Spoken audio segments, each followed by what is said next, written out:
Que a paz do Mestre Jesus esteja em nossos corações. Vamos refletir um pouco hoje sobre o capítulo 21 do Evangelho segundo o Espiritismo. Haverá falsos cristos e falsos profetas.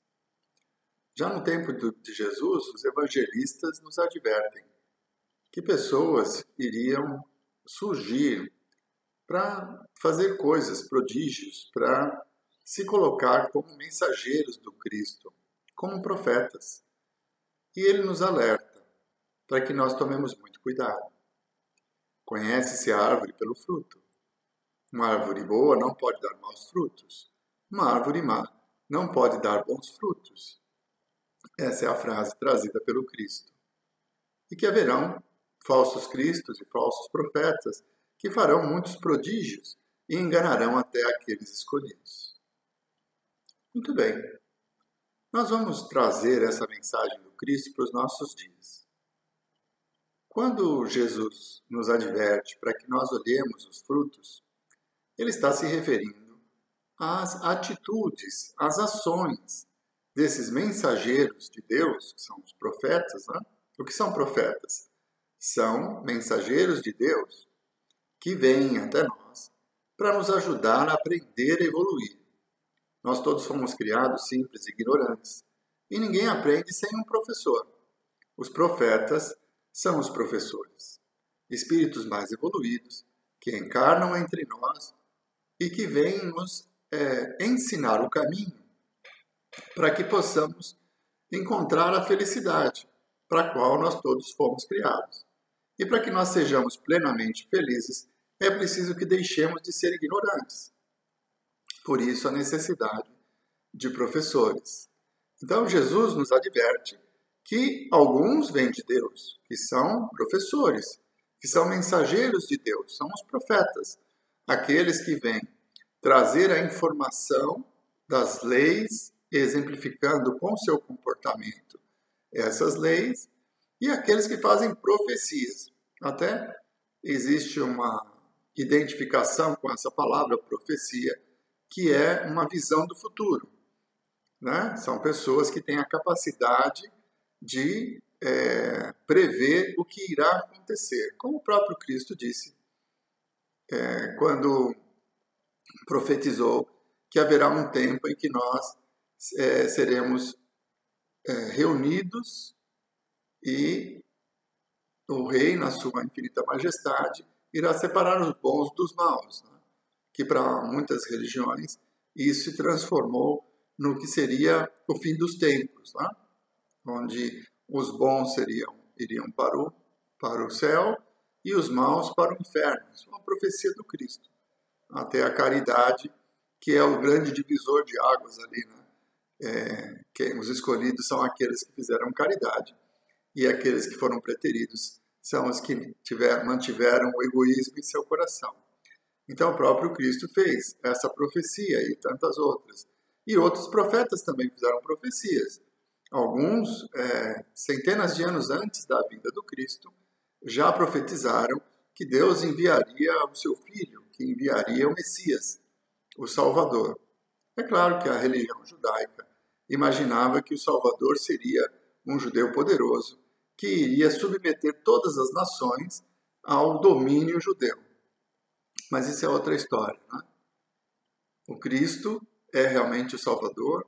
Ele esteve entre nós para nos ensinar o caminho, para que nós possamos nos libertar das paixões, para nos libertar do sofrimento que esses sentimentos ainda enraigados em nós nos trazem.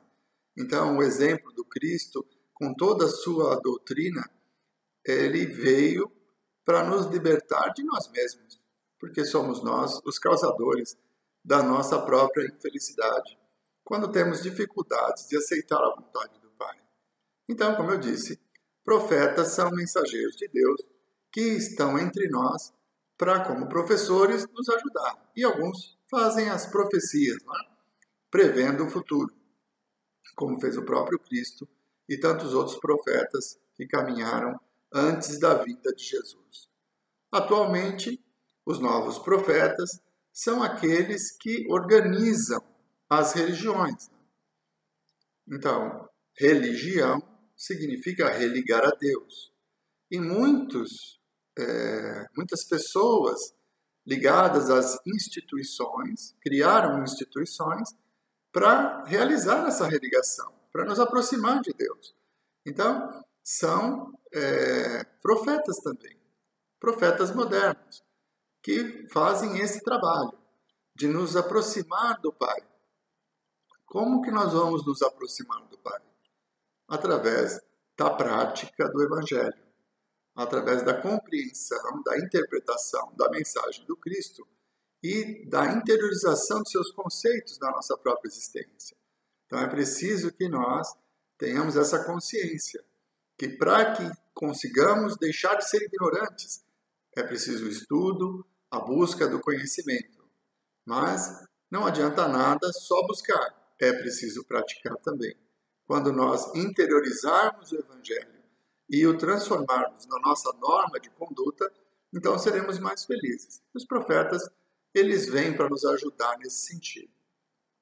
Esse capítulo também fala dos profetas invisíveis, né, que são os espíritos que vêm se manifestar conosco. Através da doutrina espírita, da mediunidade, espíritos vêm para nos ajudar, para nos ensinar, nos orientar. São mentores, são espíritos de luz.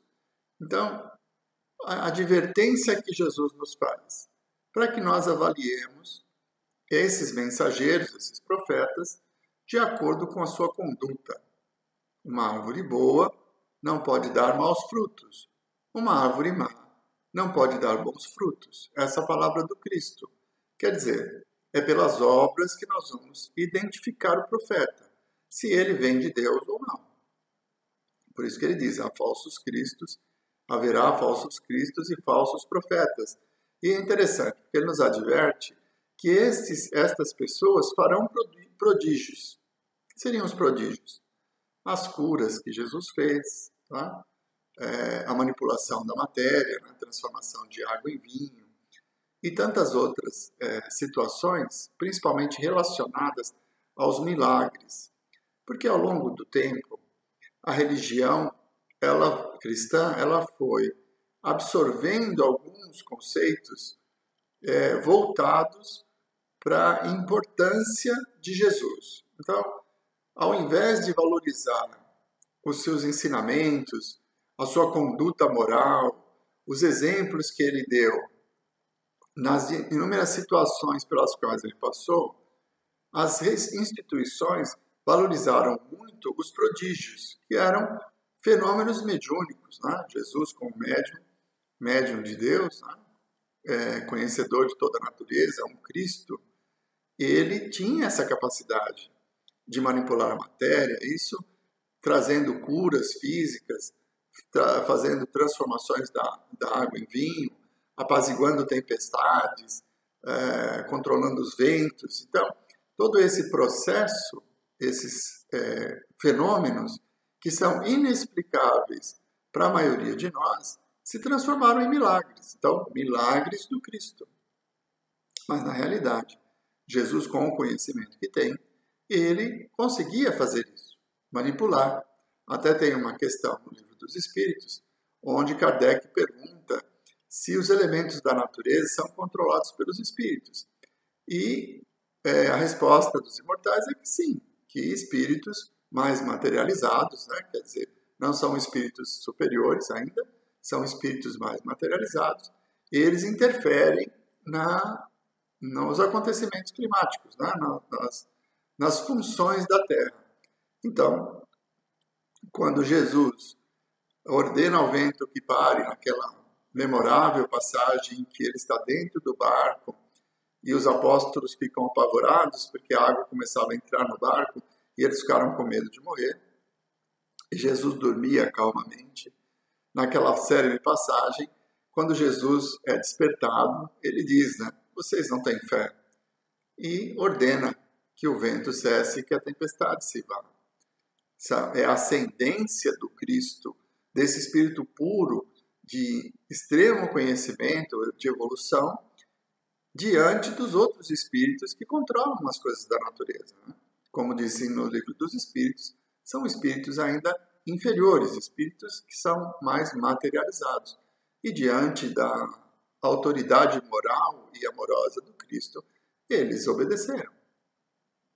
Então, não são milagres, porque o conceito do milagre seria a ação divina mudando as suas próprias leis. Se nós entendermos que estamos neste mundo para evoluir e a cada um de nós é dado segundo as nossas próprias obras, todas as situações que a vida nos apresenta, elas estão relacionadas com as nossas atitudes, com a nossa necessidade, principalmente com o nosso merecimento.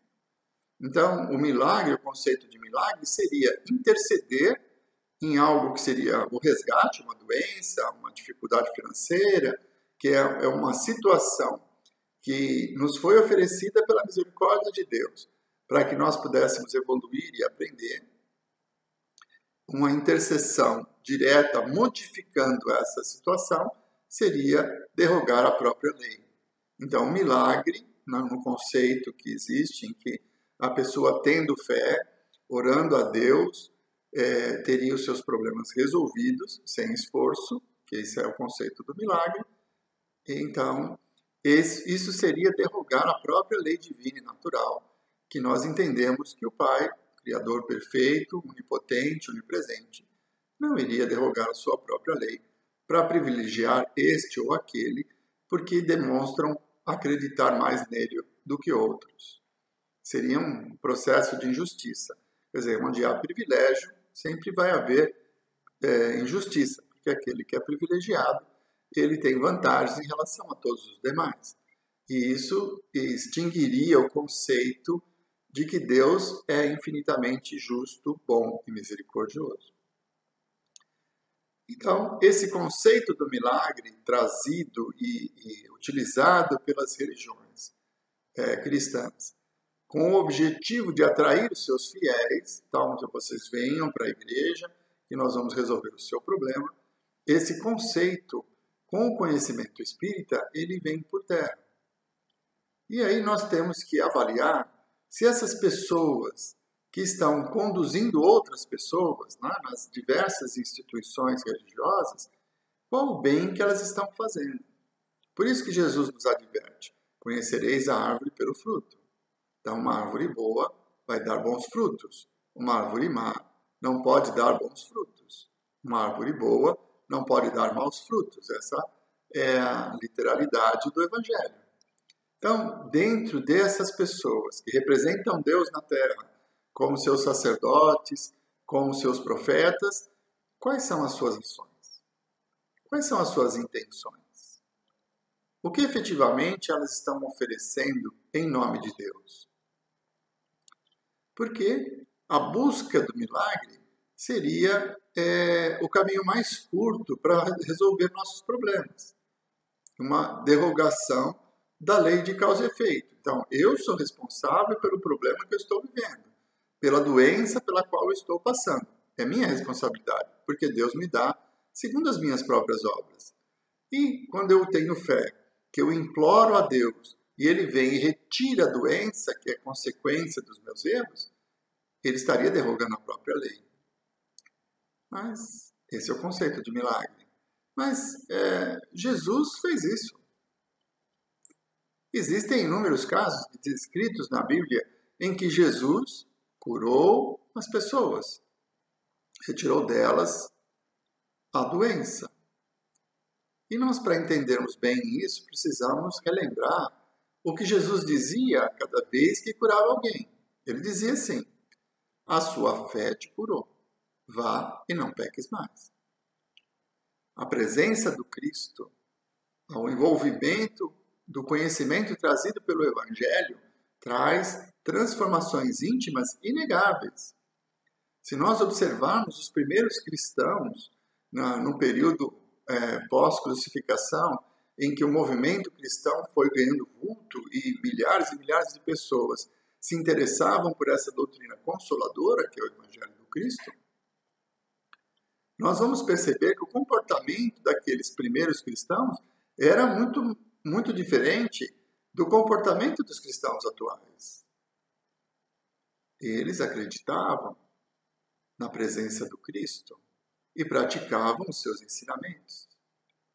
Tinham uma sede do consolo e do amor do Cristo a ponto de colocar a própria vida em risco, muitas vezes perseguidos por hebreus, por judeus, né, por Herodes, e mais tarde por Roma, por Nero principalmente, que colocou a culpa nos cristãos do incêndio que ele mesmo provocou em Roma. E a partir dali, muitos cristãos foram sacrificados nos circos, né, nos festejos romanos, né, se é que podemos falar desta forma. Quando Jesus realizava uma cura, ele curava primeiro o espírito. Se o espírito absorveu a mensagem que ele trazia, amorosa, se arrependeu dos seus próprios erros, se ele tem a intenção de mudar o seu próprio comportamento, então ele não precisa mais da doença como remédio para que ele se transforme. A própria presença do Cristo já realizou essa transformação íntima que é necessária para que nós, resgatando os nossos erros, possamos nos tornar pessoas melhores. Então, por isso que Jesus dizia, a sua fé te curou. Por quê? A presença dele, a fé nas suas palavras, a confiança nos seus ensinamentos, no seu amor, e isso provocava uma transformação íntima. E Jesus, com a sua evolução, era capaz de ver no perispírito daquele ser a transformação ocorrida. Então, a cura física, como consequência da cura do espírito. E aí Jesus dizia, vá e não peques mais. Quer dizer, aprenda com os próprios erros. Você está arrependido e já realizou o resgate que era necessário. A doença já trouxe a transformação íntima e moral a qual ela foi introduzida no seu corpo. Então, se isso já aconteceu, então eu vou te curar, mas não peques mais. Aprenda com os erros. Se mantenha saudável. Então, a cura é do espírito. A consequência é a cura física.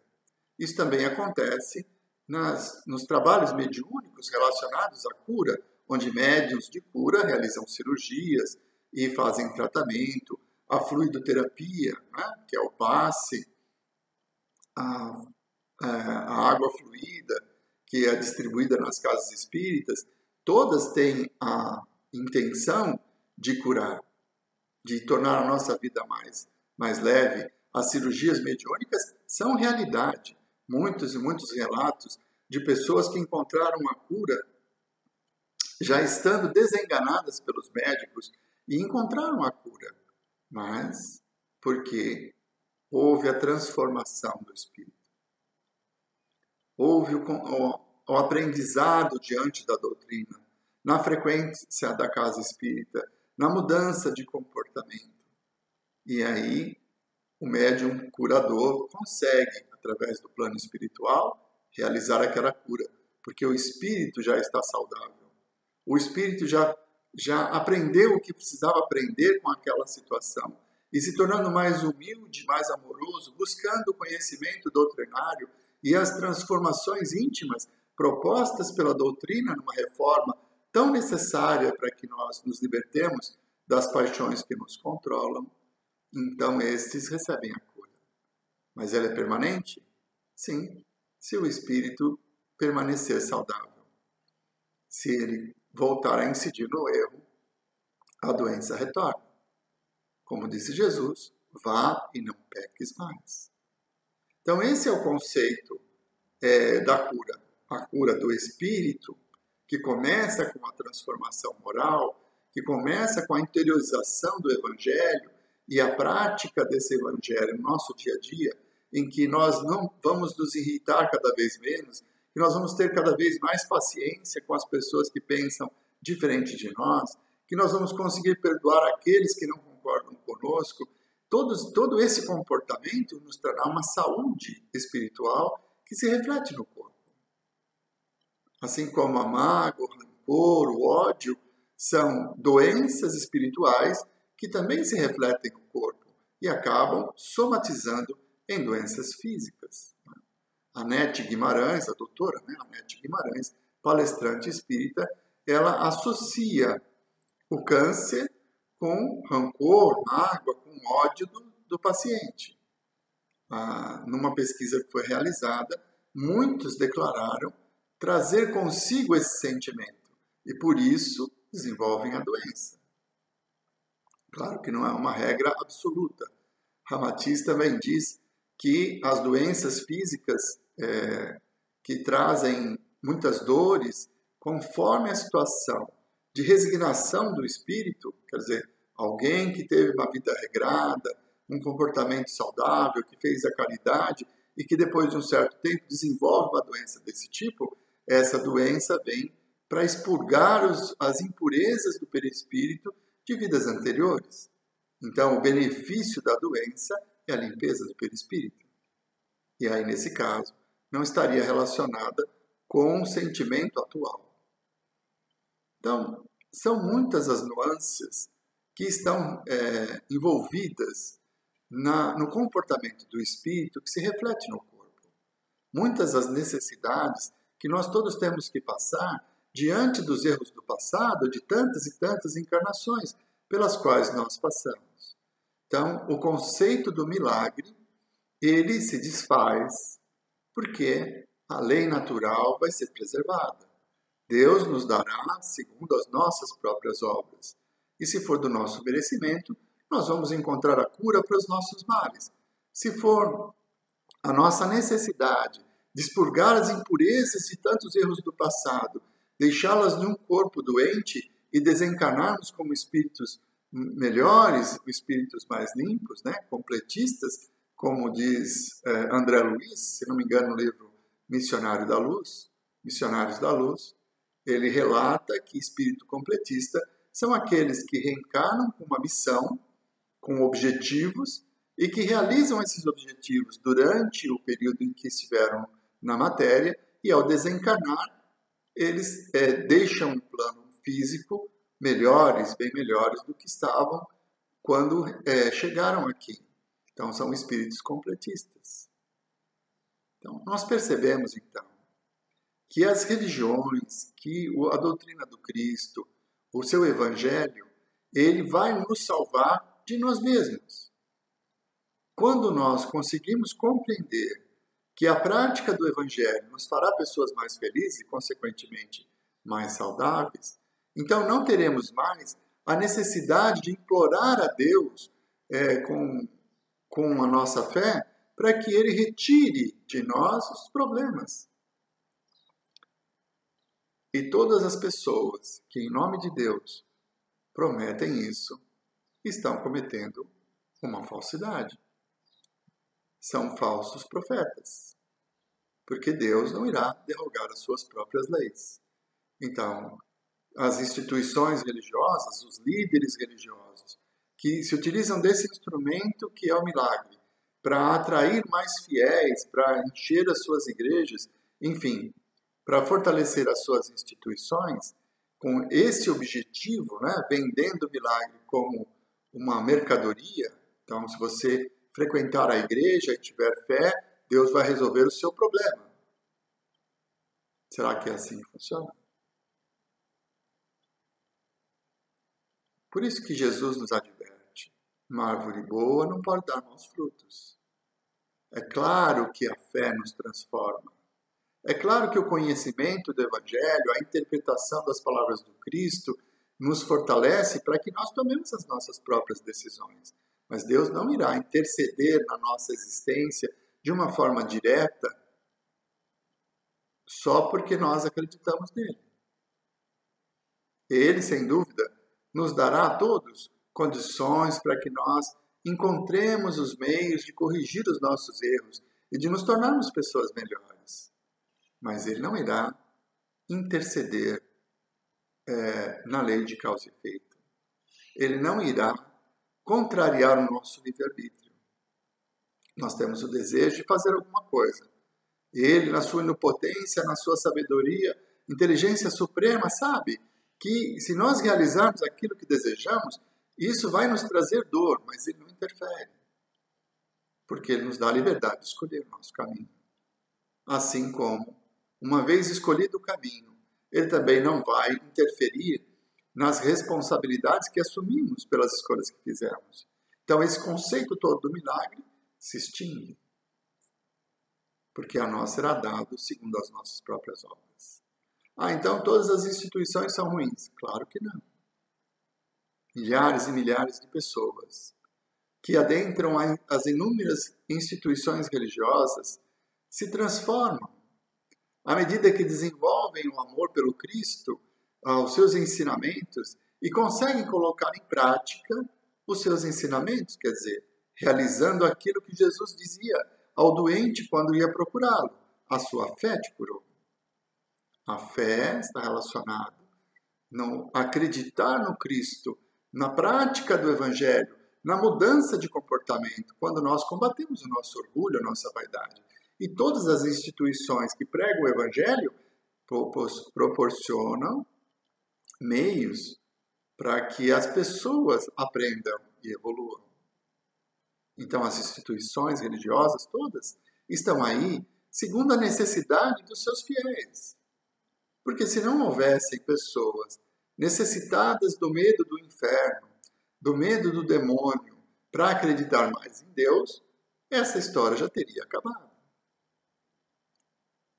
Se as pessoas não acreditassem de que Deus iria interceder diretamente na sua vida, e isso lhe dando a força de vontade, a confiança para superar as suas dores e vencer os seus problemas, isso também não aconteceria.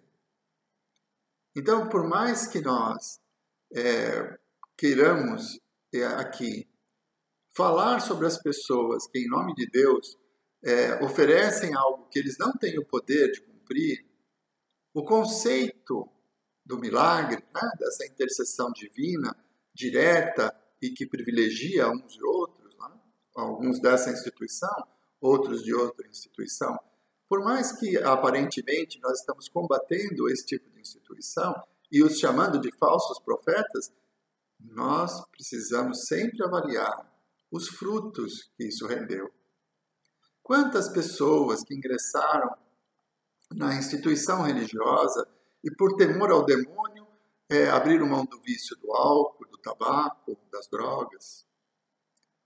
Quantas pessoas que, confiando em Deus, na sua intercessão direta, no milagre, não geraram dentro de si mesmos o otimismo e a energia positiva necessária para alcançar a cura, para afastar os males pela transformação do espírito? Como eu disse, Jesus cura o espírito.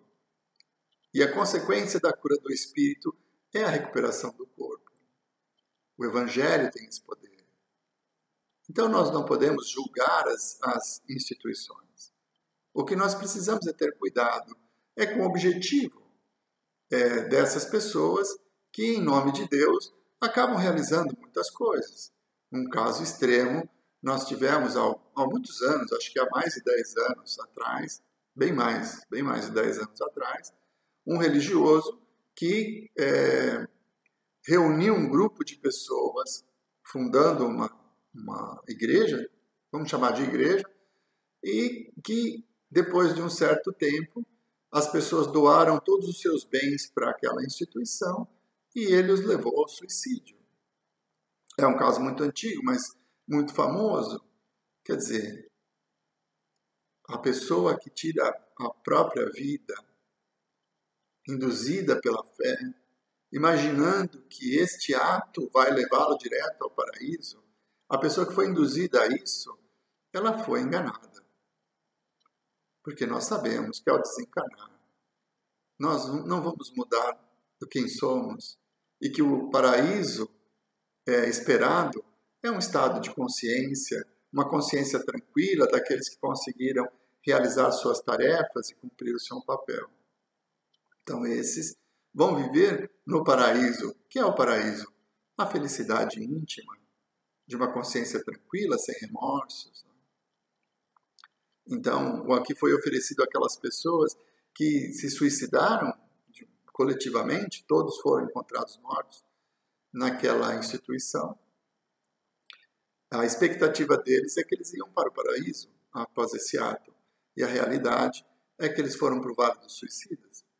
Claro que eles tinham a atenuante de terem sido enganados, mas a escolha final sempre é nossa. Então nós precisamos perceber, prestar atenção naquilo que nos está sendo oferecido. A pessoa, aquele médium, curador, ele vai curar todas as doenças de todas as pessoas. Não é assim. A cura começa dentro. Quando nós nos transformarmos a ponto de não necessitarmos mais da doença para a nossa transformação, então ela poderá ser retirada.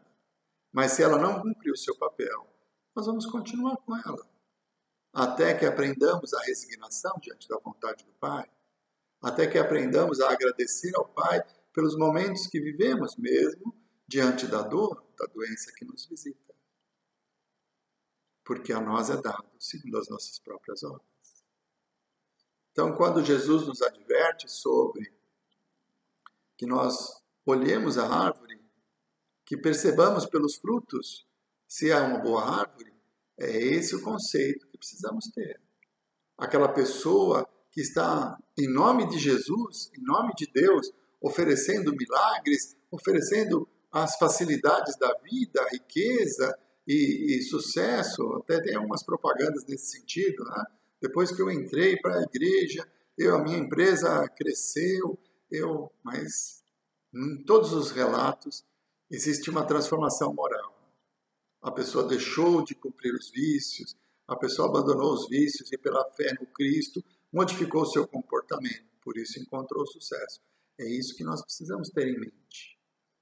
A transformação do Espírito cura as nossas chagas e essa cura vai se refletir no corpo à medida do nosso merecimento.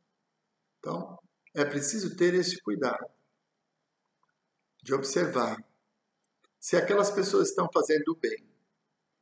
Elas fazem a caridade, elas distribuem a cesta básica. Excelente. Elas se preocupam com o próximo. Têm esse objetivo principal de divulgar o Evangelho do Cristo que nos ajuda a encontrar a felicidade e também saciar a fome daqueles que estão em dificuldade. Esses são os frutos da religião. O Evangelho é a luz que nos salvará. Jesus é seu mensageiro. Ele nos trouxe essa possibilidade de, transformando o nosso íntimo, evitar as dores da vida e nos tornarmos pessoas mais felizes. Não podemos esquecer que mesmo entre os espíritas existem os falsos profetas, espíritos levianos, enganadores, que se infiltram nas reuniões mediúnicas e vêm nos trazer instruções. É preciso primeiro, como disse João, ver se o Espírito vem de Deus, antes de aceitar aquilo que ele nos informa. Kardec também diz que é melhor que nós neguemos ou perdamos 10 verdades do que aceitar uma única mentira. Então, reconhece-se a árvore pelo fruto.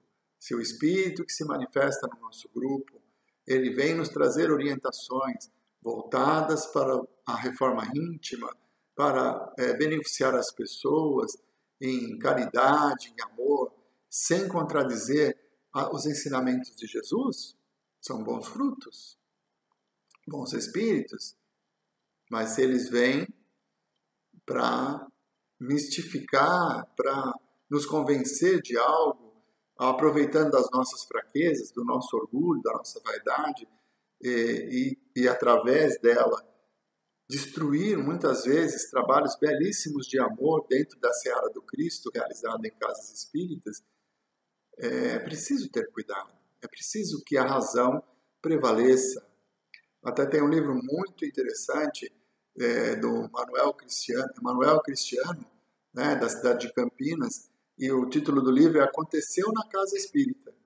E justamente ele descreve um grupo de espíritos obsessores que invadem a casa em diversos segmentos, se aproveitando das fraquezas e imperfeições que todos nós possuímos, né?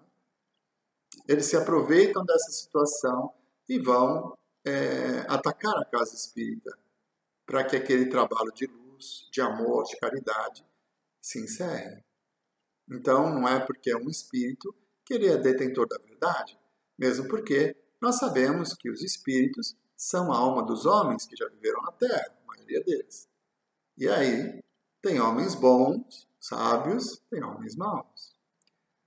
Então, não é porque está desencarnado que se tornou santo, não é? Não é que porque morreu que virou santo. Não, nós continuaremos sendo imperfeitos como somos hoje quando desencarnarmos. Então, é preciso ter cuidado com as manifestações mediúnicas, com as orientações. Nesse tempo da pandemia, né, nesse período longo em que estivemos, muitas instruções apareceram pela internet, no YouTube, eram divulgadas amplamente em diversos grupos, né? Eu cheguei a ver algumas, e coisas assim, voltadas para o apocalipse, para o fim do mundo, para ondas e para dificuldades, prevendo dores e sofrimentos e ranger de dentes, né? Como está previsto no Apocalipse de João. Então é preciso ter cuidado. É preciso avaliar se aquela mensagem nos fará bem. Porque um espírito superior jamais irá nos trazer algo que nos fará mal, que nos colocará em situação difícil.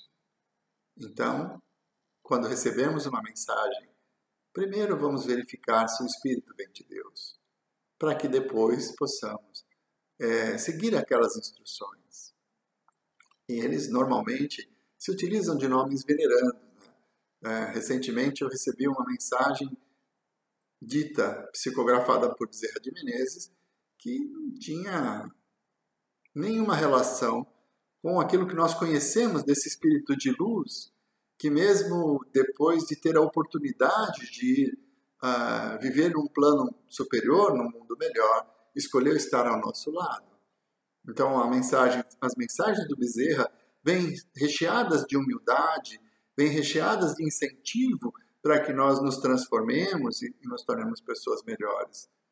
Então ela não vai trazer instruções apocalípticas e que nos tragam desespero, mas sempre esperança, consolo. Porque era assim Bezerra quando esteve entre nós e ele continua sendo assim, agora que trabalha por nós na espiritualidade.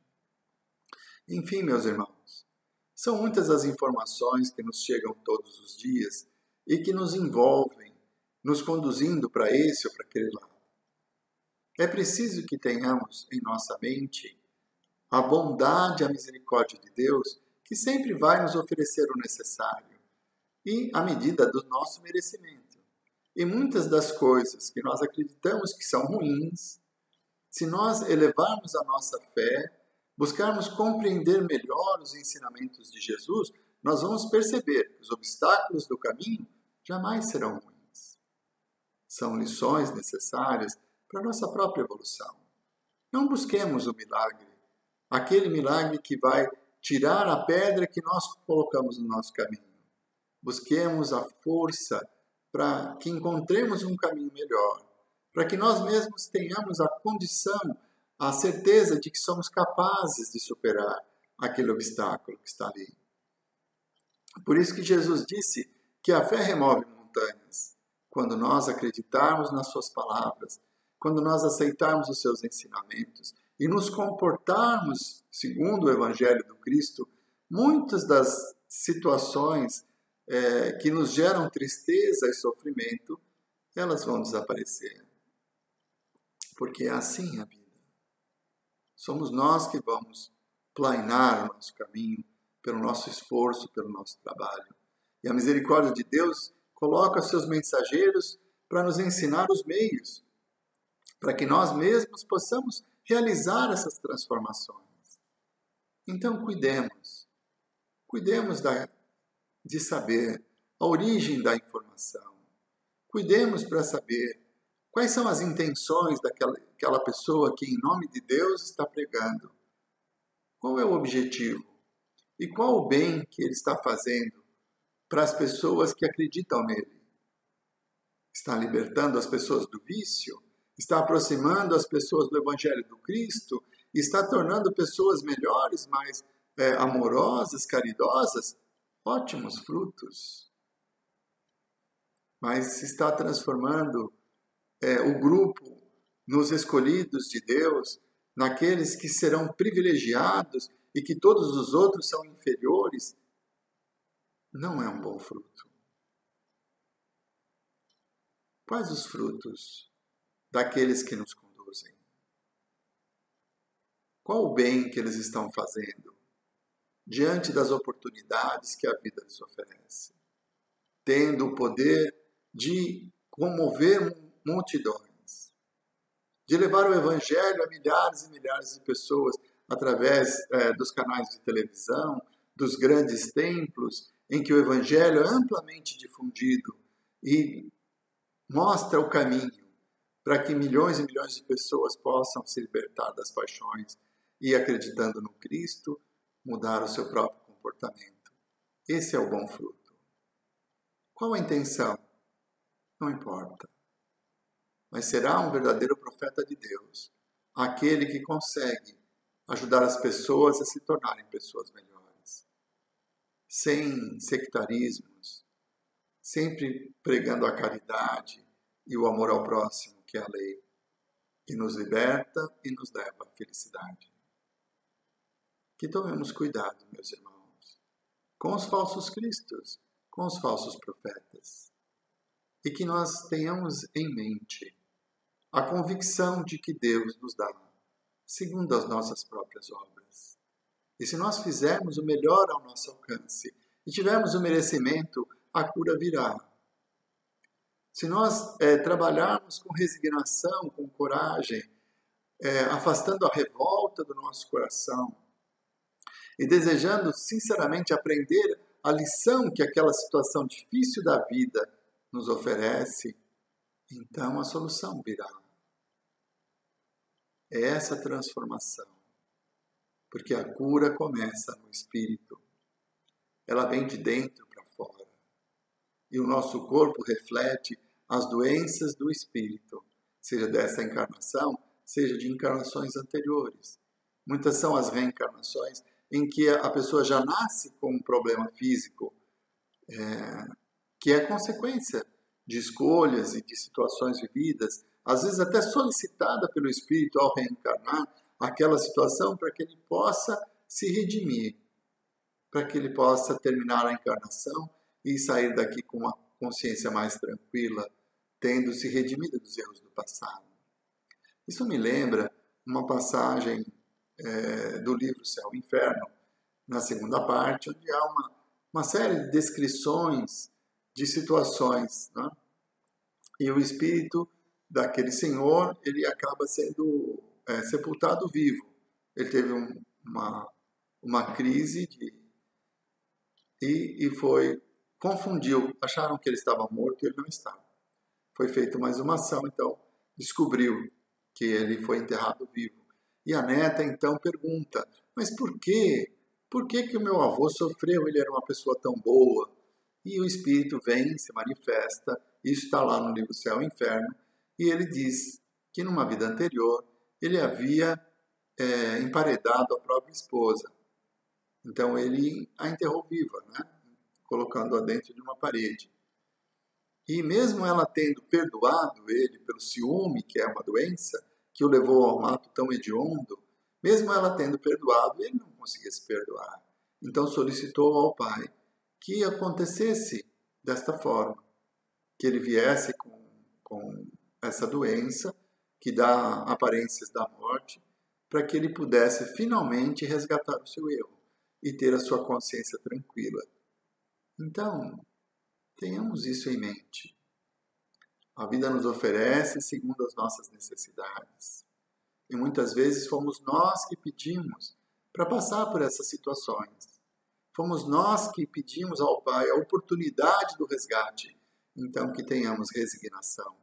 E não busquemos a solução fácil, da porta larga, na intervenção divina que vai retirar a pedra do caminho. aquela pedra que fomos nós que colocamos.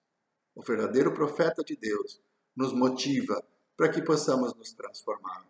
Nos ensina de que forma nós podemos nos transformar e como combater as nossas más tendências. Quando as pessoas que são representantes de Deus na Terra nos trazerem informações dessa natureza, elas são verdadeiros profetas, porque vão ajudar-nos a nos tornarmos pessoas melhores. Qualquer outra situação, nós recaímos na mensagem do Cristo. Uma árvore boa não pode dar maus frutos. Que a paz do Mestre Jesus permaneça em nossos corações e que nós consigamos a cada dia separar os bons dos maus, pelo seu comportamento, pelas suas intenções, e buscarmos a convivência e a fé naqueles que são bons. Muito obrigado, meus irmãos. Que Jesus nos abençoe.